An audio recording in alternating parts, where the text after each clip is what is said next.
turn going, hey, what's falling on the ground? It looked like I shut the door on. Right, exactly. And it would be, you could just. get Well, it normally I agree with Mike that, I'm just best not to do anything, but in Well, we're this just got a case, recording of the guy that swears at. right, but in this case, On the we phone. need Let it to, go. I think, yeah. we need to explore what options are available to us, right? And we don't want to do anything that's going to bring more of them here, but we also don't want to set up, DuPage or Will County or. We need to-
I'm so disgusted that you looked at it. Good morning, everyone. It being 9:01 on Wednesday, October 11th, I'd like to call the Kane County Human Services Committee to. We could have roll call. Allen. Kenyon, Here. Lewis, Lewis here. Silva, Silva's here. Tarver, Carver's here. Linder, Under here. Tepe, Surge is here. If I could make sure that we're within protocol, do we have in-room quorum? Is that what's required? And we're confirming we have that. Then with those in attendance here, is it okay that Tarver and Lewis are remote? Yes. Yes. Do we need to vote on that or is that No. just an A-okay? There we go. Without objection. Objection. Thank you. Thank you. And thanks for taking time. I appreciate that. Could we have a motion for approval of the minutes of the September 13th, 2023 meeting? Silva moves. Lewis move. Silva asked for unanimous. Lewis seconds? She asked for unanimous consent. Yes, I For did. unanimous Unanimous consent. consent. Perfect. I've given up. Any conversation there? Background. Does that require line? Voice vote, all in favor? Aye. Opposed? Objection. No objections. I don't see anybody in the room for public comment. And I don't, Blair, we don't have anybody online, correct? There's no public comment there. For those of you on the committee, I did send an email out yesterday. We're going to try and get through some of the monthly reports a little bit quickly here and get to some of the larger items. So if there is any question on the monthly finance report that's online, are we okay with that? Yes. Okay, seeing no objection, let's go to item 7. 7, A, B, C, D, E. Jamie, is there anything that's out of tolerance here? No, this is just the normal business. There's nothing that requires any special attention. Okay, and normally what this is, as an analytics guy, this is the meat and potatoes for me. I love this stuff. Data tells a story, but if we're not out of tolerance, I think we have other items to get to today. And I thank you for your indulgence on that. Compliance monthly training report, anything out of line there? No. But we are hitting deadline on that sexual harassment training policy that I still have yet to take. So Yeah, we're at the point of following up with individuals on that. duper duper, you have my cell phone and fingers are pointing my way on it. Hey, Can't believe it. any old business that needs discussion? Okay, there is a resolution under item A approving payment of commercial insurance, Okay. including auto, property, general liability, law enforcement, employment practices, public official liability, excess liability and workers' compensation, and a service agreement for Presidio Insurance. I'd like to move that, Kenneth. Thank you, Michael. Second by Silva. Yes, second by Silva. Perfect. Conversation on this. Mr. Frank, thank you for being here this morning. You received an email yesterday. Yes. The bottom line, and I think Kathy was in on this email as well. The county has struggled over the past several years in the insurance climate that was out there regarding our excess liability, our umbrella package, if you will. And part of that struggle is how much insurance is enough? It's appropriate. If we can only get this much, super, that's what we'll buy. But if there's more available, should we? And so I don't believe that this committee has that knowledge base, but I wanted to reach out to finance as well as legal and say, y'all got some input on that, because for the first time, and I don't think it's a huge amount, but it's an additional 5 million.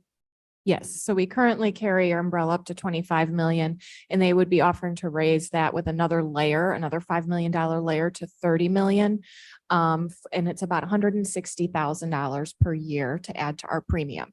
So just, historically, I was talking with Rich Ryan, and he's sorry he was not able to come today. He's out of town, but he'd be happy to come to finance if the board has additional questions for him. But he gave me the rundown, so I'm just going to share that with you. He said that at one point, the county carried as much as $40 million worth of liability insurance. After some large claims, those higher layers became cost prohibitive, so the county dropped them. And at one point we were carrying as little as 15 million, then up to 20. We are currently at 25. So he found that the $5 million layer to get us to 30 million has gotten reasonable. He's gotten offers to quote that. Actually, he said when the large claims were in, that we didn't even get any offers for insurance up that high. But that now he's getting offers for insurance to the 30 million layer, and that it's really a board decision if you want to go to 30 million or if you're comfortable at 25 million. So just to set the table for this, for those of you that are newer to the board and newer to the committee,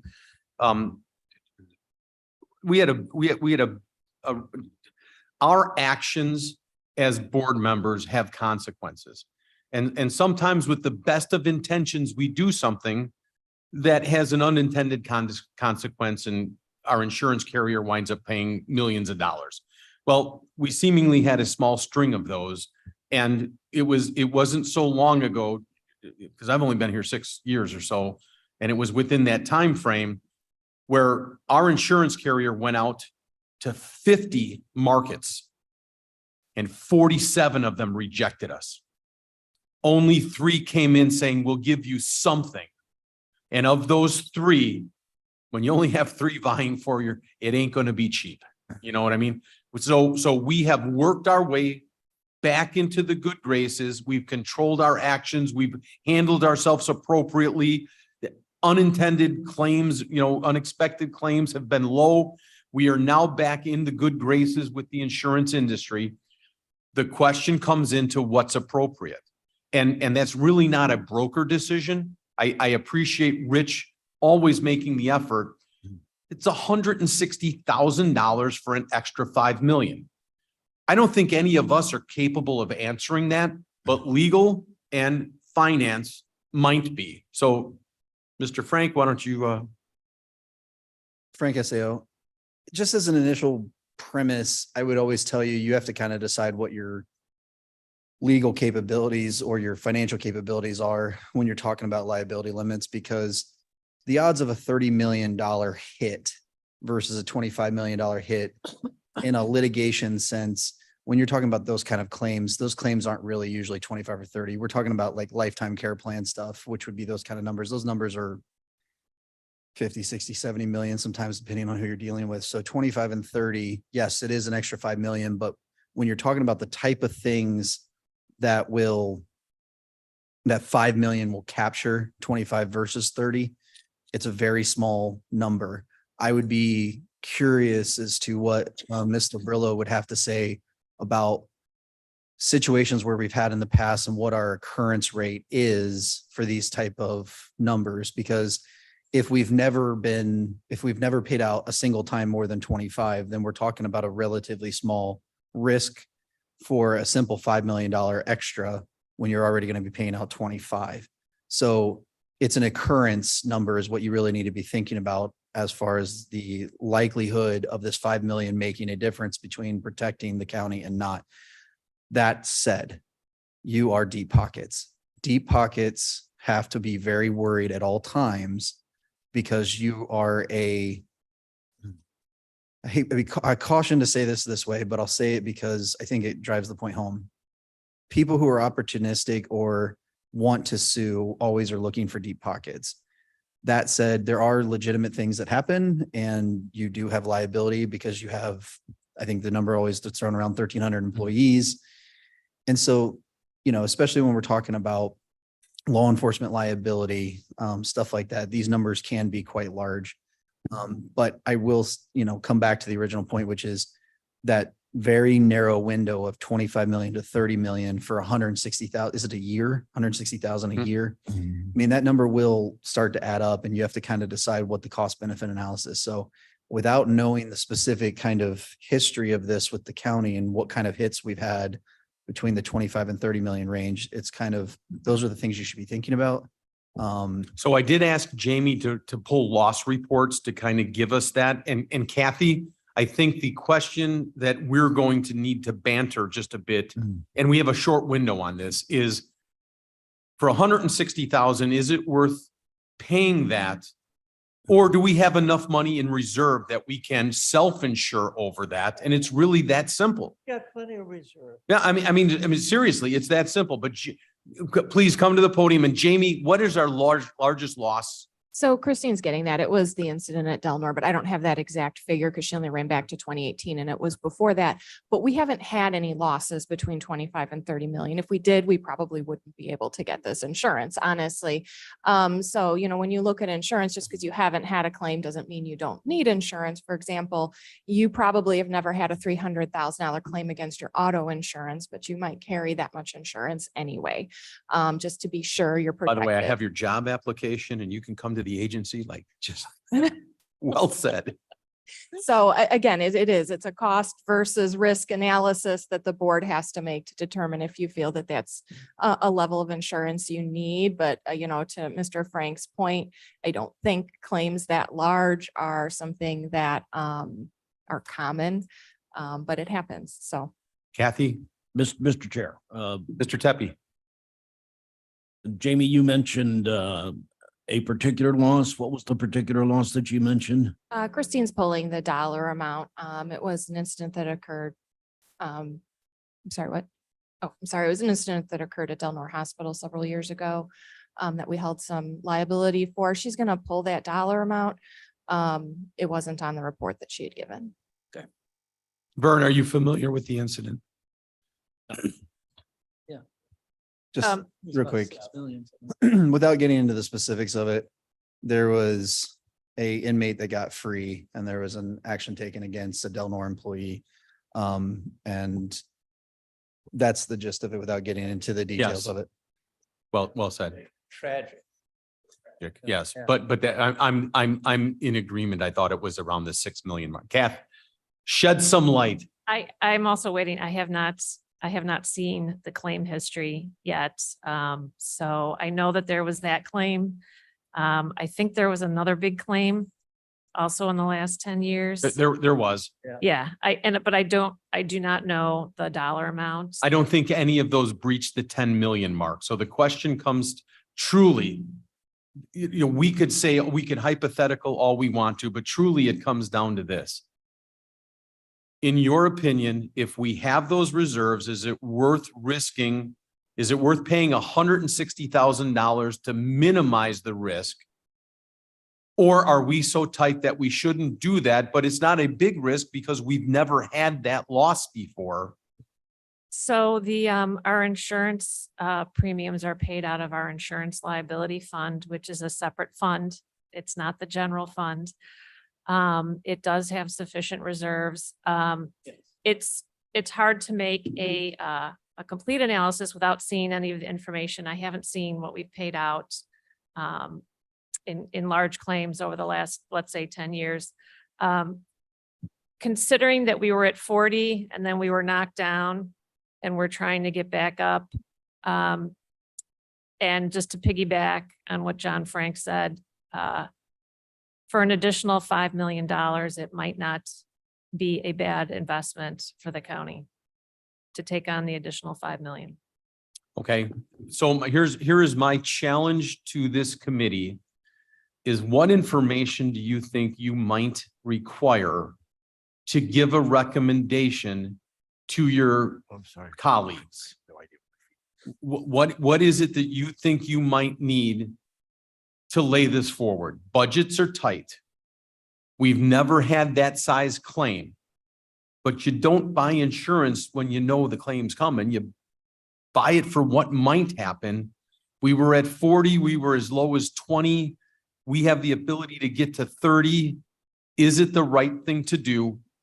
So, Mr. Linder, what information might you need? Kathy talked about the liability Reserve fund? reserve fund. Is that a tied up fund that we couldn't use for anything else? So the insurance liability fund is a separate fund. It has its own property tax levy. So I thought so. Yeah. The expenses that are funded out of that fund include part of the HR department, primarily, I think most of the civil division of the state's attorney's office. Their salaries are funded out of that fund. Our premiums for our umbrella insurance is funded out of that fund. So it's basically for insurance, not What's health that reserve insurance. sit at? Do we have off balance? I will get that in a second to you. Okay. Don't know, but it's not our health insurance. Our health insurance is in a Right, that's completely perfect. separate fund. So this is But just it's- liability, workers' comp, unemployment insurance. I don't know what else. Is that this whole bundle of 2,700,000 we're talking about today? Will come out of insurance liability, yes. And it's budgeted. So the amount here you see is budgeted for 2024. We took into consideration a 5% increase over last year. The industry standard was about 9%, but Rich worked really hard and this represents about a 4% increase. So this is within, but this resolution in front of you does not include the extra layer. That's a decision that if you'd like to make, we will add it before this gets to finance committee. Other things paid out of the primary thing, in addition to what Kathy mentioned, that comes out of insurance liability is all of these claims. So when the board does approve claims for payment, that all comes out of insurance liability as well. So those claims that you approve, whether it's workers' comp or liability, anytime we make a settlement, all of those things come out of insurance liability as well. So my question for Kathy is going to be, after we pay our whatever we pay every year kind of stuff, do we have $5 million left in that account?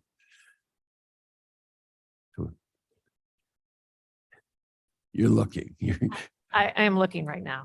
I don't have that number off the top of my head. I mean, that says, we insure ourselves. We keep the $160,000. We've got 5 million in reserves. That's my specific question too. Yeah. Okay, Deb, questions? What might you need to help give an advice to your colleagues? Am I correct that one of the line items on our tax bills has to do with insurance liability? And Yes, it does. when we, there was a time I remember when what we were concerned with was the bottom line. So we like made little adjustments where we took, we lowered the amount that we were asking for insurance liability in order to raise something else in order to keep the bottom line the same. And so I guess my concern is, do those, that's money that we're asking the taxpayers to pay. So is that likely to be affected because of this decision?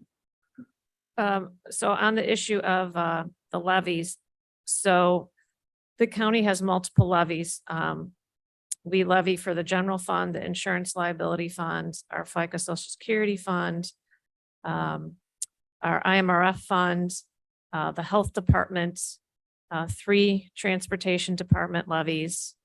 So over the years, depending upon what we've needed, you know, some years we don't have to pay as much as an employer to IMRF. We have adjusted the levies primarily between the IMRF, FICA Social Security, and insurance liability, depending upon what we've needed in those funds. So to answer your question, we have changed the levies, but the overall levy has traditionally stayed the same. We've just adjusted them. I don't yet have the insurance liability fund balance, but I'm getting it. We're coming. Okay. Deb, did that answer your question? I think so. Okay. Mr. Kenyon, questions, concerns, what might you need? Miss Lewis, and I love your painting in the background there. Concerned, and all you have to do is read the newspaper when you see outlandish claims. I agree. And the thing we have at the jail, every day inmates are walking around looking for an excuse to sue. They'll slip and fall. Agreed. Anita, love your painting in the background. Thank you. That's actually the farm in Arkansas. Oh, perfect. Yes, but my question would be, I would like to see that detail of, you know, what we've actually paid out in the 10 years. Because off the top of my head, I would vote to not add the additional 5 million, leave the 160, because it feels to me like we have a lot of smaller claims, a lot of, I mean, not small, like 40,000, 50,000. And I think that those funds would be best left for that. Because to somebody's point, if we get a big claim that's 25 or 30 million, we're going to have a problem either way. So I don't think that 5 million really gives us a lot of insurance. And Got it. Anita, thank you I'd like so to much. see- Okay. Mr. Frank will come to you in a minute. Mr. Tarver. Thank you. I was going to ask the same question that Anita did. It'd be helpful to understand the last 10 years of claims. Perfect. I do have that list here. And as, you know, I mean, as Ms. Lewis stated, the most of our claims are under our self-insured retention. We rarely go into excess coverage. So even some of the bigger claims you've seen, you know, remember our self-insured retention is $1 million. So anything under $1 million, the county is paying that out of insurance liability, and it's not going into excess coverage. Only things that. Amy, is that individual claims? That's each claim. Each yes. claim. Mhm. So, you know, none of these things have gone over $10 million, none. So on this entire 10-year loss run. But again, that doesn't mean you don't need insurance. That's a decision for you to make. So, but the loss run is not going to show you anything that puts us at risk for a $30 million claim. Mr. Frank, you. Yeah, so that was something I just confirmed on my end too, is we've never been hit, at least in the last 10 years, more than 10. And the type of claims that are going to get you for, you know, 25 million plus versus 30 million plus are very, very limited. They're going to kind of more or less resolve around major lifetime care plan medicals, multiple deaths in a single occurrence, class actions. Those are the things that we're kind of talking about here. The other thing too is, in Ms. Labrillo, correct me if I'm wrong, but and Mr. Sturgis, you too, what my understanding of how our insurance is going to be, kind of the way we're doing this with more of a governmental insurance is, this would be going forward. So everyone knows we have the current pending class action. This would not apply to that. So you're thinking about this prospectively. So class actions do happen, major medicals do happen, but even in the last 10 years, we've not had a single claim over 10 million. So when we're talking about 25 to 30, we're talking about literally 3 times something that's never happened before. That said, again, it is possible, but the odds are slimmer because we're talking about extreme numbers when we're coming into liability. And John, just understand, my role here today is to say, this is where we were. We sat at 40 million. I don't understand why. Where is that number from? There's no professional that has come and said, you know, based on the international blah, blah, blah, this is where we should, based on this methodology, this is where we should be. I've never heard that before. So 40 million was just a number that may have just been ridiculously affordable back then. Okay, times have changed. We've gone through our dark days. We're emerging out the other side. Do we want to spend that 160? And I think this is truly just a Kathy question. Is the money in that isolated account to do it? And I'm not saying that to pressure her. I'm just saying, I don't know that this is our choice. I think this is really a finance choice to say, oh my God, there's just a butt ton of money in there. Yes, we should do this. It's appropriate. Or, oh my gosh, no, we've never had that claim. It's never come close to that. Why would you spend that money? Oh, okay, I think she's answered the question. But if the answer is the reserve account is so low that we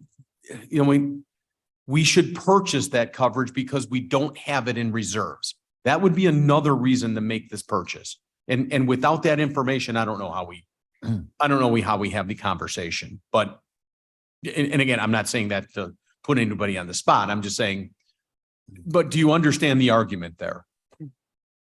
Spend the money because it's affordable, or it's like, how much do you want on your car insurance? Well, my car's not worth any. Well, but here, that's not what I'm asking. What assets are you asking us to protect? Your deductible limit should be low when you don't have the money to spend. If you have a bunch of money, take a really high deductible. And it's kind of what I'm saying here is, if our reserve account is, if your reserve account is really low, then we need to buy this. If our reserve account is really quite full, let's not buy this. Let's not spend that money. Ms. Juby, and then we'll go to Kathy. I think she's ready. Okay, so I know you asked what everybody would need to move forward, the history of claims, the reserve balance. One of the things that would be nice to know is how much money will this account get with the taking the full levy this time? Taking that additional $2.8 million that we talked about yesterday would all be going towards the general fund. So none of it, this would not none of- change. It wouldn't go to any of the other funds. This is a separate line item totally. I understand that, but you Okay. can take your levy and you can determine which fund you want to get what % of your levy. Correct? Except for veterans. Right, Yeah. right. So we could theoretically say. I was not aware of that. Thank you. Well, you're welcome.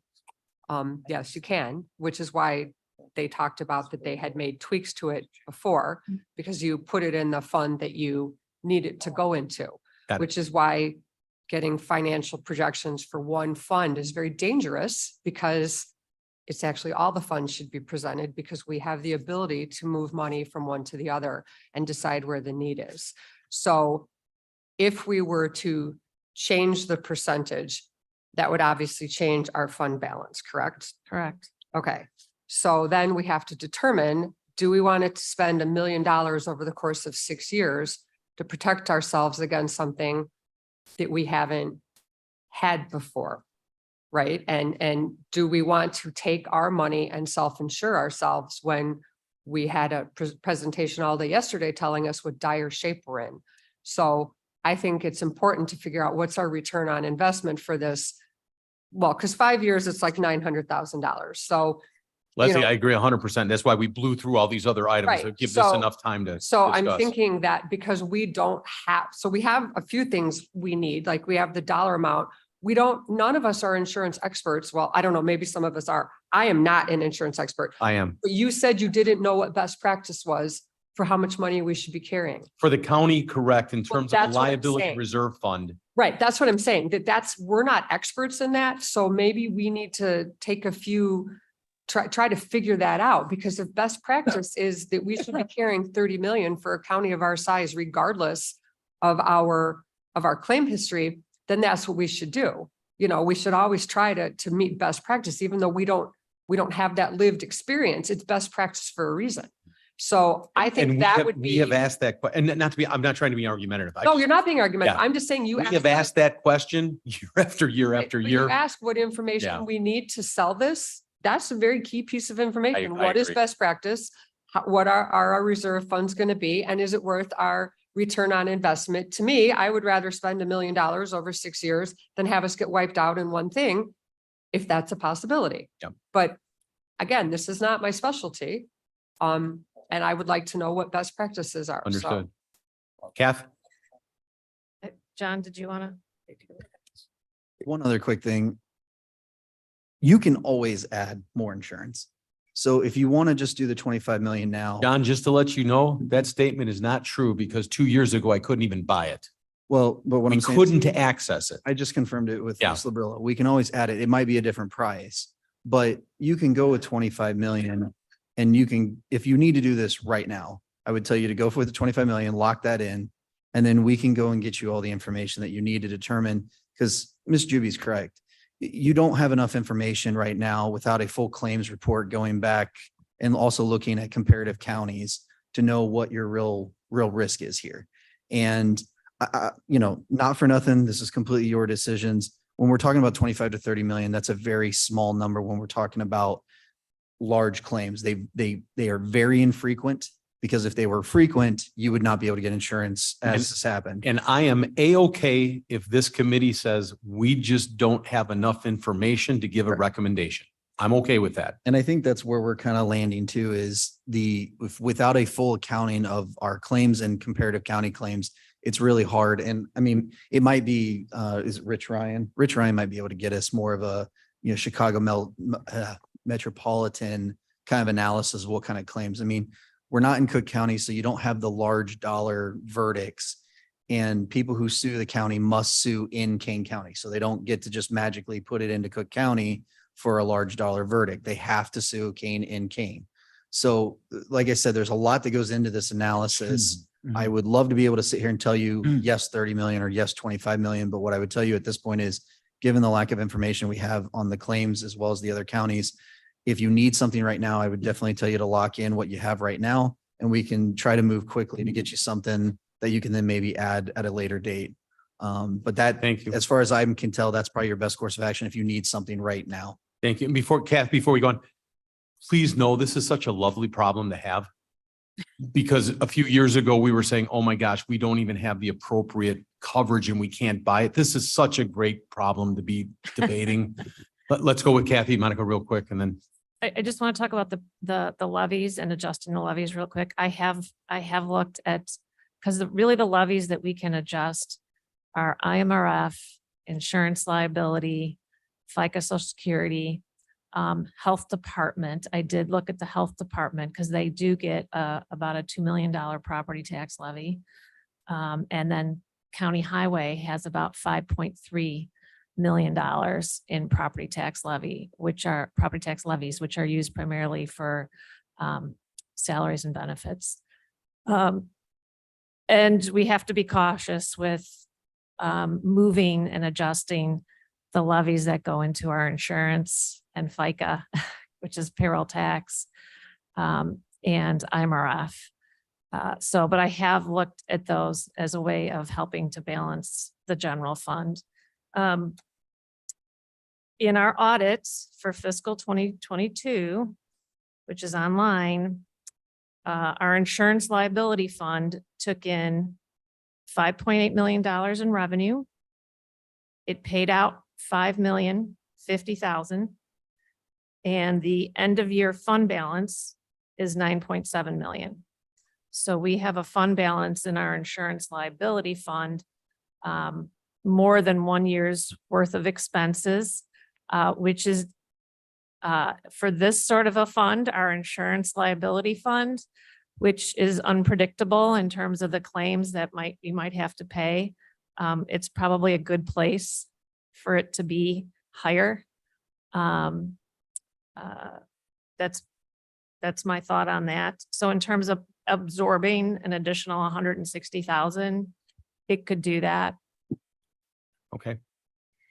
All right, so what, if I can, what I'm hearing is we just don't have enough information as a committee.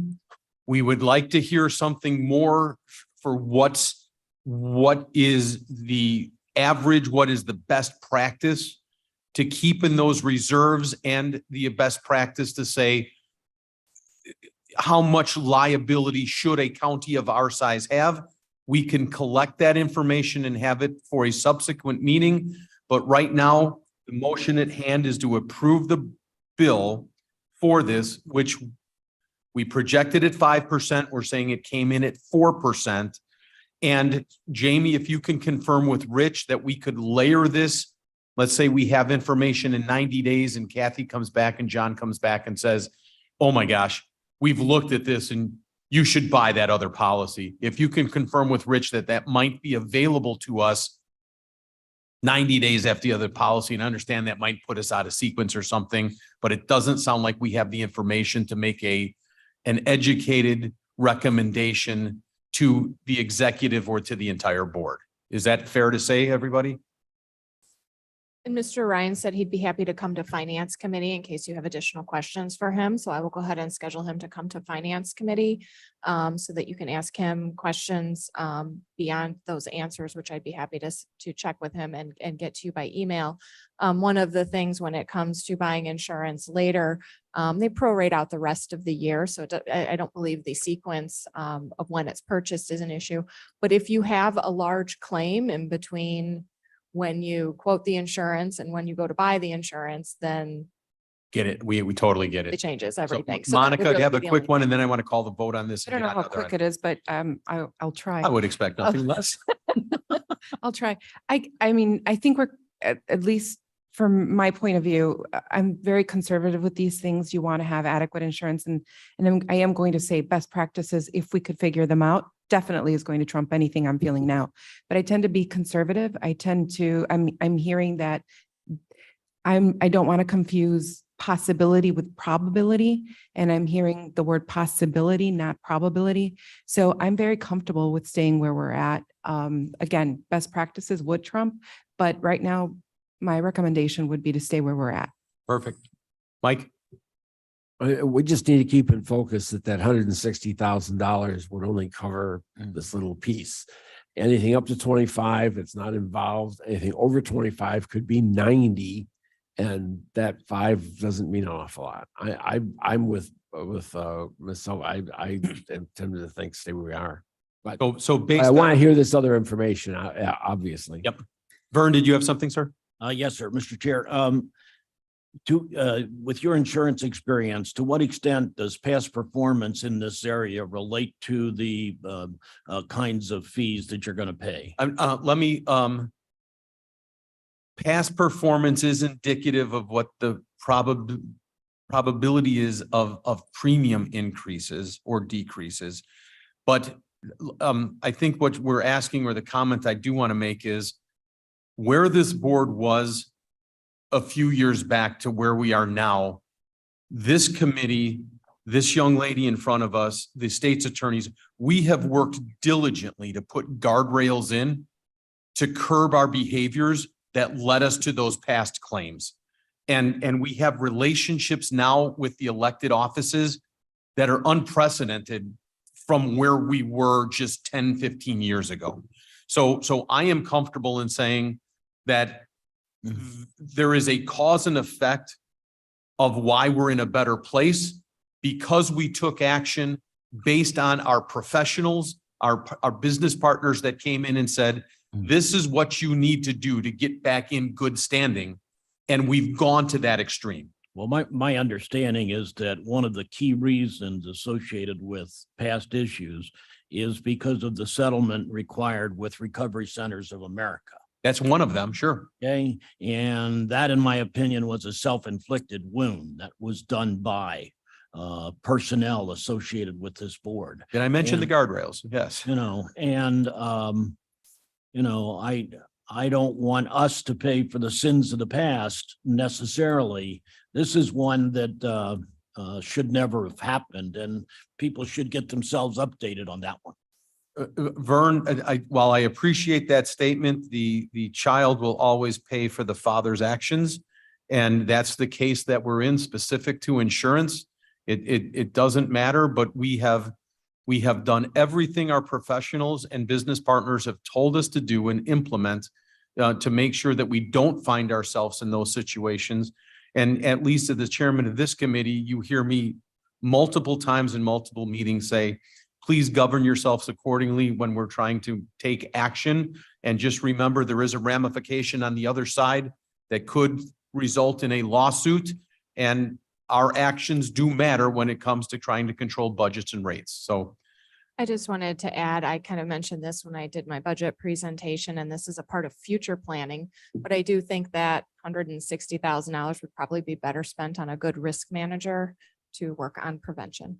oh, well played, sister. Let's get this vote called, Monica. If you- Just one last comment. Last item. And I think that puts us in positions to make difficult decisions. I think we made a decision yesterday at the county board meeting to protect folks. So I think this will help us in the future to protect people in a case of a bad incident. Thank you so much.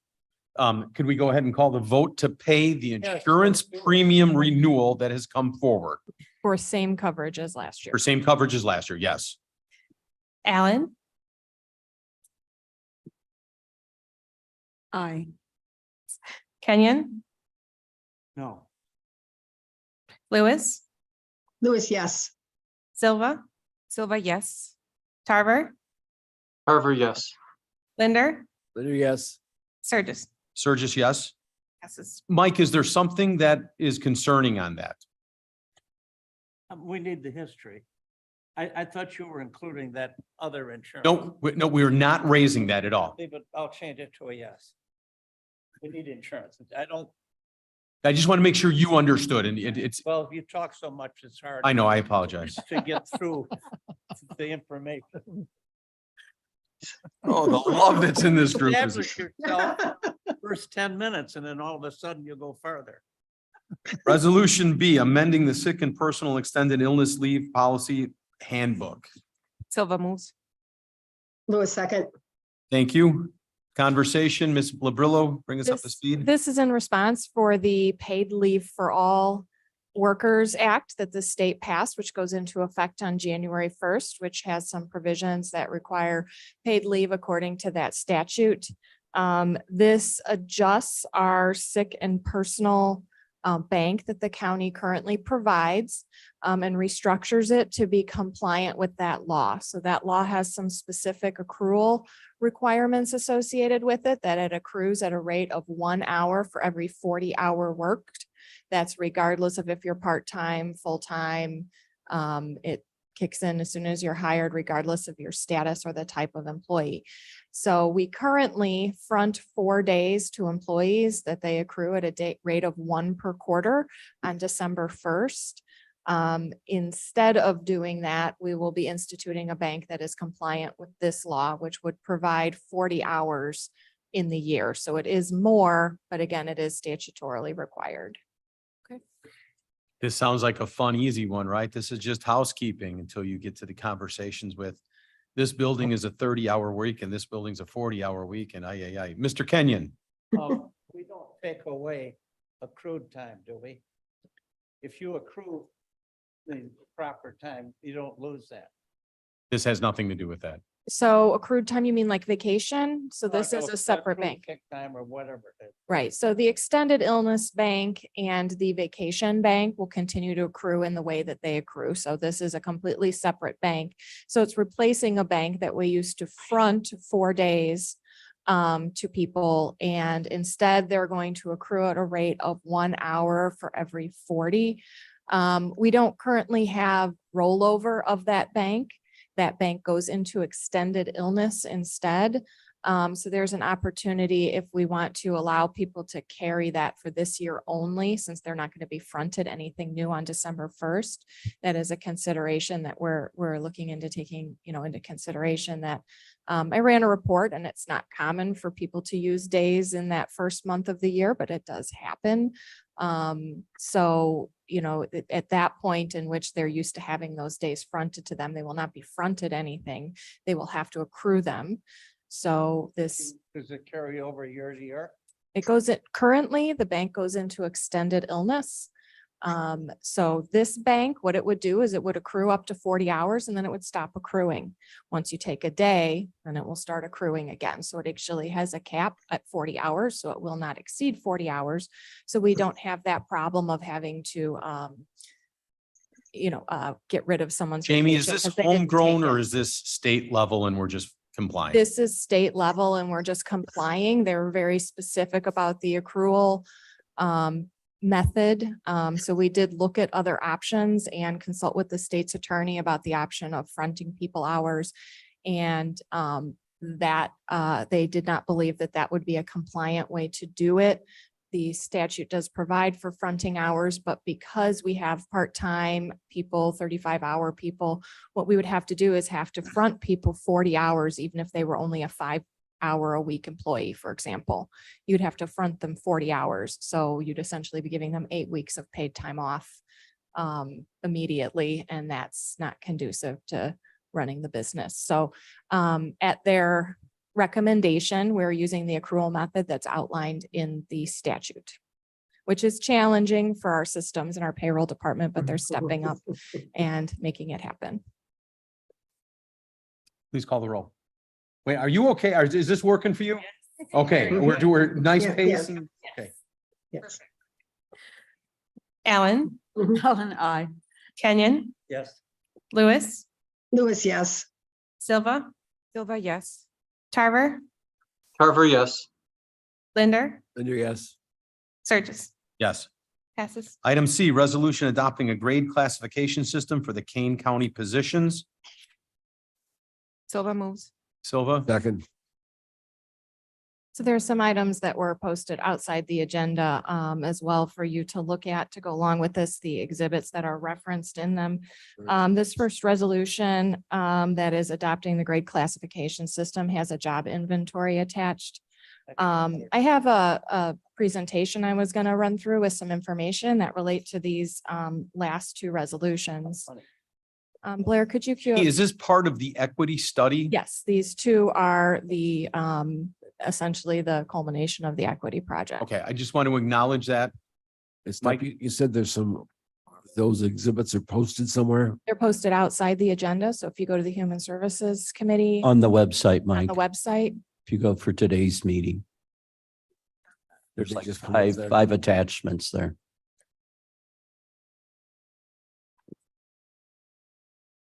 so Jamie, is there a reason why we did it that way? we're just finalizing those items. What I did is I sent them to department heads on Thursday so that if they had anything that was concerning or that they needed adjusted prior to it being put out where everyone could see it, we could make those needed adjustments. So that was put out to department heads on Thursday. Okay, so I'm seeing a couple of heads shaking, saying, I wish we would have had these sooner for review. I understand that. We have them now. We can run through them now, or we can hold a special meeting after you've had some time to look at them. I also think they need some explanation, so I think it's important to at least run through and explain them. And if you would like to hold over your vote for more information or to look at them, they're not documents for reading such as contracts. We're going to. They need cover them. explanation. Yeah. Yes. So I would like to proceed with this explanation if that's okay. But did we have a first and a second motion on this? Yes, we did. Cinder and Silva and Linder. Okay, Jamie, please. Just to kind of, review how we got here. We did position research. Positions were graded based on the duties and responsibility, organizational impact, education, experience, objective criteria that relate to the position, not the person in it. We did sit with department heads to try to review that, make sure we had an understanding of the individual positions. The next step was the employee analysis. This would be the analysis of the employee that currently holds the position. We gave some guidance about how to go about that analysis, but ultimately the departments made those that input individually, since they know their employees and we don't know the individuals. You combine those two items to make sure that people that are achieving at the same merit-based level within the same graded position are paid in an internally equitable way.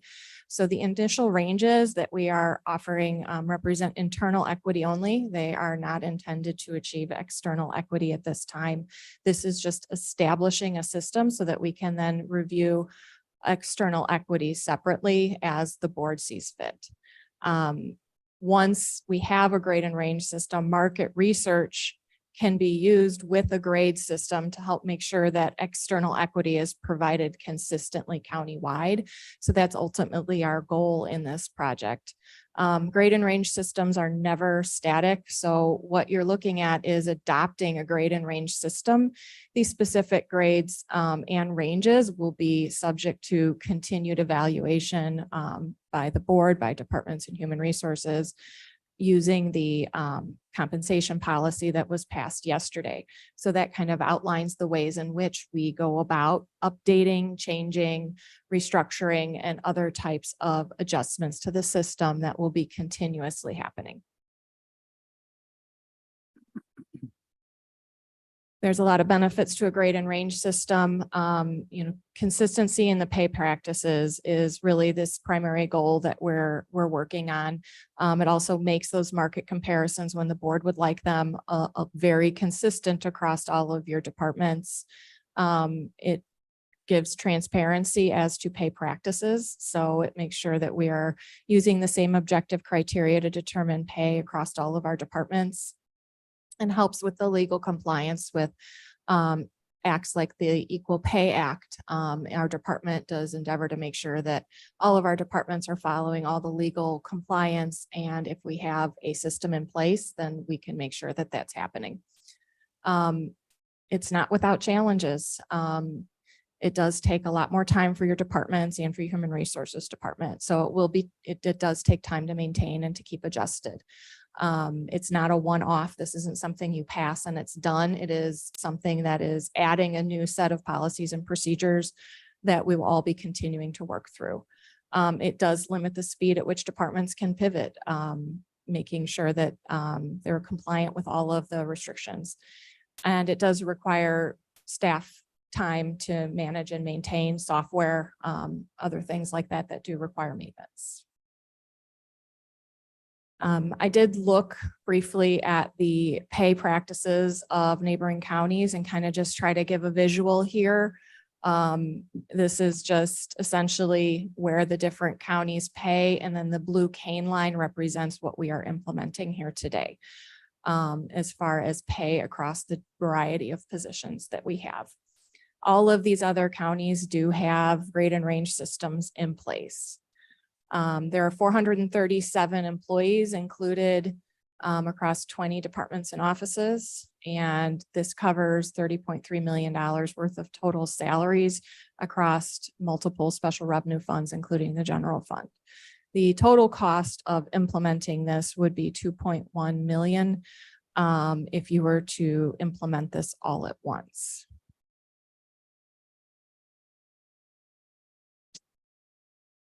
We did break the ranges down into 4 categories: management, technical, professionals, and regular. The technical includes IT and engineers. The professional includes people that have to have a license, professional license required, like attorneys and CPAs. You do sometimes have cases where people will overlap, such as a technical staff that also is in management. In those cases, we generally put them in the management bracket. This just helps allow if the board wanted to adjust one scale, for example, if they were struggling to hire technical staff and wanted to range the scale for technical staff, they would have the ability to independently adjust the scales for those groups if they wanted. It also helps avoid unintended comparisons. For example, engineers being compared to administrative staff. There's clear difference in the availability of engineers to administrative staff. So this helps avoid some of those unintended comparisons. And the numbers above those just let you know how many positions fall into those categories.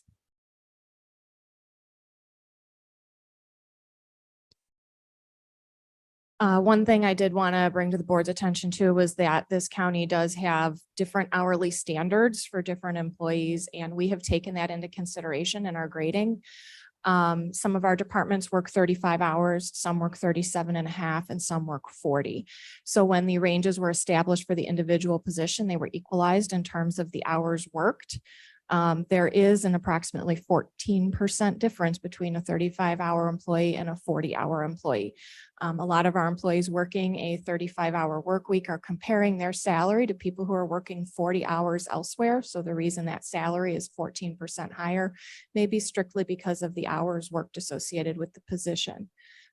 Sometimes that's equatable, sometimes it isn't. I think a lot of your managers and directors on a 35-hour standard work well over 35 hours every single week. So it's not 100% in that case, but there are also a lot of hourly employees who are on a 35-hour standard as well. So if you're looking just at hourly employees, so they're non-exempt, so they're working actual 35 hours, there are 66 of them included in the study. If they were to be raised to 40 hours, that would be equivalent to 9 full-time equivalent staff people. Jamie, could you take a minute and explain what non-exempt means?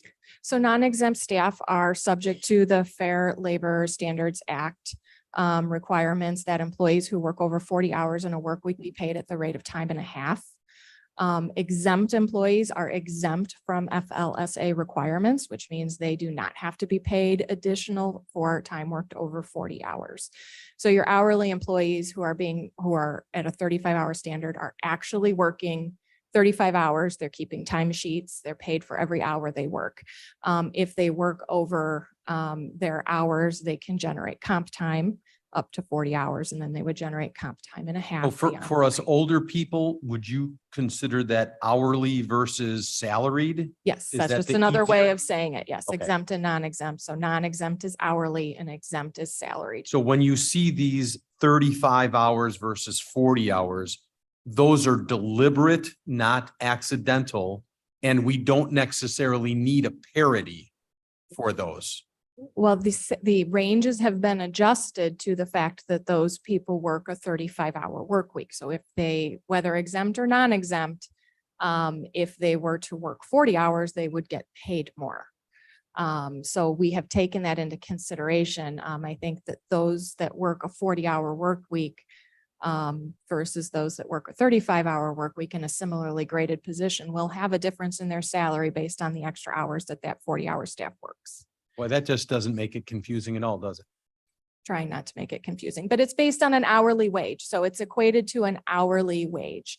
So if two people have the exact same job or the exact same graded job and that they're at the exact same experience level within that job, they will make the exact same rate per hour. And their annual salary will be adjusted based on how many hours per week they work. It's just a part of being equitable. So if Could you two hold it down over there? Jeez. if all of your exempt employees included in this were to work 40 hours a week instead of 35, that would generate an additional 22 full-time equivalents. Those are, that is a lot of additional labor without the additional benefit costs that go with additional labor. Now, actually changing a department's hourly standard would be up to the department head and up to funding, and there's a lot more to it. So when I did put this out to department heads, I said if they were interested, they had an operational need to increase their hourly standard, that's something we could begin to evaluate. So that's just something I wanted to just draw attention to, because we did make adjustments to the ranges based on hours per week. You've got a handful of departments that work 40, but the bulk of them are still on a 35.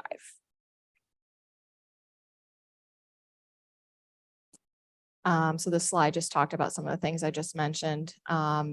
It does require more research from the department if the board and the department wanted to consider a change in their hourly standard. It's just something I did want to mention because when you see the ranges, you're going to see different ranges for 35 and 40-hour employees. Blair, would you be able to pull up the PDF attachment that was also sent? These are the items that were included outside the agenda. So this first one is the position inventory. So this lists all the positions, the number of individuals currently holding that position, their weekly hours, department, and then their grade.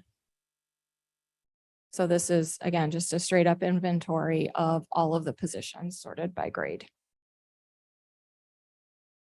And then at the end of this document, then I have the actual ranges associated with each of these positions. So the regular range that includes all of the regular grades and the salary ranges, as you can see, the low would be the bottom, the mid would be the midpoint, and then the high would be the maximum for that range. So there's a 35 amount. And if you look at those, you can see there's a significant difference in salary between a 35 and a 40-hour person. So even for the lowest grade in this on this slide, the difference is almost $10,000. Jamie, if I can jump in just for the sake of time a bit. This is the culmination of a year and a half's worth of work. And where you could make this pretty, you have, and dumb this down for me. But we are way in the weeds at this point. Could you explain from a tall overview, from a high level view, what is the process for this document? If this is approved today, what does this do? How does this go? Where does it go from here? And then between you and Kathy, the financial impact of this, because I'm seeing people glazing over, looking at all this and not understanding maybe, you know, what's the puzzle look like? Let's look at the cover of the box as we keep putting these pieces together. Does that make sense? Yes. So you have two resolutions before you. One is to implement a grade system and the other is to set the ranges. Those are deliberately set apart so that the board can adjust the ranges when they want to adjust the ranges. So as far as going forward, this will next go to the finance committee. So that would be a discussion from a funding standpoint, in what manner to fund these. And then we can include budget adjustments as needed. So that's part of an ongoing decision of the board, whether you want to fund this now, you want to fund it over 3 years, you know, how it gets funded. But if you decide to implement it, it does need to have some kind of funding plan put into place. So you can't implement it without funding it. Okay. And understand this. I want to say this as clearly as I possibly can. This is going to have pushback. We are going to get this wrong. There are going to need to be corrections made. A year from now, somebody's going to look back and say, what were they thinking? This is our first whack at this. We are doing the best we can with the information we have at this snapshot in time. We need to start someplace, and I believe Jamie and your team, I cannot say thank you enough. And for the criticism that's going to come downhill, we'll adjust this. We will tweak this. We will get it here. But without this component in our system, in our model, in the way we do business, we will fail. We will struggle. And please, criticism is great, but just be kind. Just, hey, I don't understand that. And I think our reaction will be, gosh, great point. We didn't think of that. But be kind with it. We truly, Mike. You know, this is kind of what I did for a living for a while. The salary schedules are tricky. And I think you've done a really good job of doing this. Somebody who has worked with salary schedules. It's totally understandable. My question is, let's just say we bought all these numbers. What would it cost us to implement this? Do you have an idea? This It's the next committee. It's But I it's just, 2.1 I want to million. know what we're giving to that next committee. Yeah, it was on one of my slides. So it's about 2.1 million. Oh. And that includes, I think it was 1.5 million to the general fund. We kind of, it was Well, we just saved 1.495 to the $160,000. general fund and the rest is among special revenue funds. Okay, So that's the cost of the general fund if you were to do it all at once. it's not as huge as I thought it would be, so. Well, and part of that is because some of the larger departments did not participate. So, and it does not include union staff that already have associated, salary schedules. I took the wind out of your sails on that last comment. Well, it brought up a question I don't want to ask in open meeting, so, okay. And as you stated, it does require a lot of additional changes. So the board is not setting any of this in stone. You're just adopting the first step in us continuing this process. So one of the reasons we put forth that compensation policy that was passed yesterday first, that governs the way, and this will be managed and maintained and changed when adjustments come about. Because this is so new to this county. It is a departure from past practice and will be a work in progress, I believe, ongoing. I don't believe it'll in the end being a work in progress. It will always require adjustments as staffing changes. So Jamie, now that I've trivialized it I'm inviting that I'm sure finance will go deeper into the weeds on this, on those other slides. And I know that with Mr. Berman's help, we would invite you to come speak to that level appropriately. Dale, is that, yeah, we're on the same page there. So, Yes, funding, I believe, would be best handled in the finance Right. department, right? so does anybody have any questions on this or can we move these ahead? Yes, Not on committee, just to. Mr. Caius. Yes, I like pretty things. And your slide number on 4/7, which has the conclusions on the bottom, employees, included salary, positions, and total cost, is a XY axis. What is the X axis on that? Blair, can you move us to that or no? That would be the grade, essentially. So that's the salary increasing as the grade of the position increases. The reason I didn't number it per se is because the numbering, we're using 4 different schedules in terms of the numbering, and then the other counties that are compared on that one. Is this the one you were referring to? Chris, is that here? the one? Yes, sir. Yes, Yes, so ma'am. that is the grade. So every county uses a different numbering system. Ours is most similar to the one currently being used by DuPage, who has the grouping and the 3-digit codes. McHenry and Lake use a single-digit code. That kind of what, if you remember some of my initial reports with the 1 to 22 ranges, that is more like Lake and McHenry. But because the numbers varied, it wasn't suitable to put a number down there. But we used benchmarked positions to compare them. Okay, so for me, just me looking at my background a little bit in science is that I have a difficult time. I think that's more confusing to me. I'm just saying, if you're going to present it, I'm having a little more tough time understanding just exactly how these are related, especially when you say things like the bottom scale is, you got 4 different bottom scales on the bottom. So this is just a visual representation. It shows where the lowest paid and highest paid position in those counties lies. So, if you look at those graphs, they kind of show clearly that DuPage and Lake are paying at a higher level. Lake has fewer grades, but a steeper scale, so they have more difference between the grades. That's certainly an option that if the board liked the idea of fewer grades at wider ranges, certainly can be structured that way. We went That with help you? more grades for more gradations of the positions. So it just kind of I see. depicts, Yeah. we have a lot more Okay. gradations. And then the following slide, which is like 2 pages down with the same kind of similar, the 2 35-hour versus the mid There, one more. There you go. Again, this That- has grade at the bottom, but because we layered the 4 different groups across each other, just to show you how much more someone gets paid at 40 hours. So you can see it's a very significant difference. Are the grades Um, included in that as well then? Yes, so the bottom axis would be the grade. So as the grade increases, the salary But increases. those would be the same, those would be the same grades here in us county, right? So. Those would be our grades in this county, but we layered all 4 groups onto each other. So the management groups have Management, different IT, numbers than the yeah, okay. professional, right? Mr. Roth, question?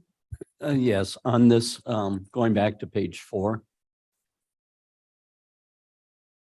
Oops. The one showing more, the Blair. different counties. There you go. Thanks. Is that our current structure, pay structure? That is this proposed structure Okay. that I have included here. We Where- don't currently have a structure. Okay, so you couldn't give that. Right. Okay, then the other questions, because you're showing, the top range, what percent of their employees are up at that range? Is it 1 or 2 people, or is it 1,000 people? up at The high range? closer you get to the high ranges, the fewer number of people that are Right. in those grades. But see, that may be misleading. If it's only a handful, then it's kind of misleading versus if it was 40 or 50 people up at that range. Right. Again, I'm just showing like an. I understand. overview. Yeah, but you're right. It is. I mean, that might be in all helpful. cases. of these- Statistically, that's a great comment. Yes. And I appreciate that. I don't know how to, hey, we'll just cut off the high and low and just give you the, the mean. I don't know that that's appropriate, but I understand what you're saying. I just don't know how to answer that. Well, this is the ranges that they have. It's not talking about, it's not addressing that at all. I The understand. number of people in a range. But that could be misleading, I've- to say haven't late, thought of or that. which one is the high one? So how would you like this? But that would be And more Mike, of a- if you have a input on this, dive in, but how would Be you more like to like see an that? What would you like, incremental to? What could we bar do?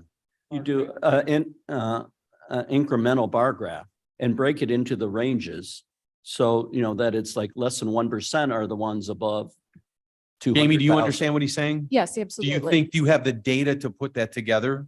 I don't know that I have that for the other counties, but we can Right. certainly request it. It's all FOIable information that we can Right. get. We don't maybe have it at the, 'Cause- at the moment, but. Do we you can need it certainly for the other acquire it. counties comparison wise, or do you Well, yeah. want it for ours? I would want it for both, because then you can look at, well, why we're still maybe not up to Lake, but or DePage, but it's Okay. less than That's fair. 2% of their salaries are above 200,000. Is that something that we could, would you gentlemen be okay if we move this to finance Oh, while yeah. we're researching that? Is Oh, that yeah. okay? No, I agree. And do you think you could get that in a 2-week period? We can certainly try. It's dependent on receiving that information from the Chris, counties. is that okay with you? Yeah, I just would like to have, the idea of these is to simplify and so we're making it more complicated. But if you oversimplify, then it becomes sort of a distorted, Because then you what get, I see out of it. So Yeah, no, and I And thank so- you so much. These somewhere are great. between and you the- get in more of a bar, a bell curve. Yeah, say that way. Yeah. right. Yes, I know. I was saying it into the mic.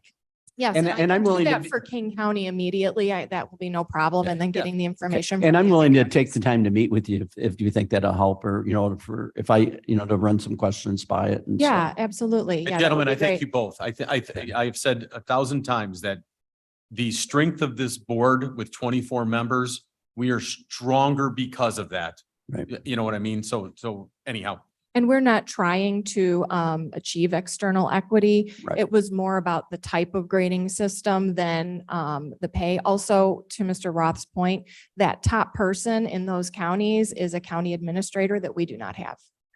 okay. So in a lot of cases, that's representing a position And- that this county doesn't have. And then that would pop that out. So Right. it's not as bad as it looks when you look at that graph. Perfect. All right, can we call the roll on that? But young lady, what is your name? Rachel, you're doing a great job, and please feel free that if we are going too fast or too slow, you give us a nudge. Okay, welcome aboard. Thanks. Allen, This is for items C and D. Ellen, I. Kenyon, Yes. Lewis. Oh, shoot. Lewis left, sorry. Silva, Silva, yes. Tarver, Carver, yes. Linder, Linda, yes. Sturgis, Surges, yes. passes. I do think you still need to move the other one. I don't believe there was ever a motion for it, so you'd probably need to do that Oh, as well. really? Okay, and Silva adopting initial salary ranges for the position classification system, item D. I guess we didn't motion that originally. Ms. Silva Silva, moved. is that okay to add? And Miss Allen, is that okay to second? Yes. Please call the roll. Allen, Alan, I. Kenyon, Yes. Silva. Silva, yes. Tarver, Tarver, yes. Linder, Linda, yes. Sturgis. Surges, yes. So those were called separately, not as we originally. Got it? Okay. All right, Mr. Kenyon, a motion to place reports on file, please? Yes, please, unanimous consent. Perfect. All in favor? Aye. Opposed? No objection. Don't need it. Perfect. I don't think there's a reason to go into executive session. Thank God. Public comments, non-agenda items. We have nobody here. No, that's. Mr. Kenyon? I'd like to move to adjourn. You were on fast track and you fell off. You went 15 minutes over. You almost achieved it. 13. The motion to adjourn. All my fault. I need a second on that. Who's doing the talking? Second. All in favor? Aye. Aye. Aye.